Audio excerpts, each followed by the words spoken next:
Hello，大家好，我係 Vicky，而家嚟到新都城一期嘅綠造嘅私單位，實用面積係364尺嘅兩房，我哋一齊睇下呢個單位先。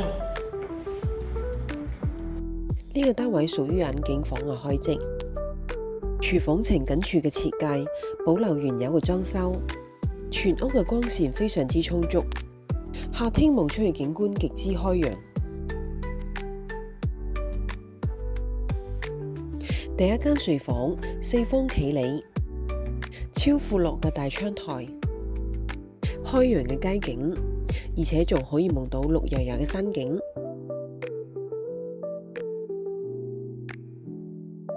兩間睡房嘅面積相若，呢一間睡房有雙邊窗，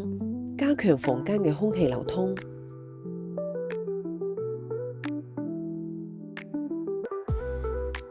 浴室設有窗戶，原有嘅浴缸改成淋浴間，方便打理。跟住如果大家對呢個單位有興趣嘅話，可以 WhatsApp 或者打電話俾我啦，我哋下邊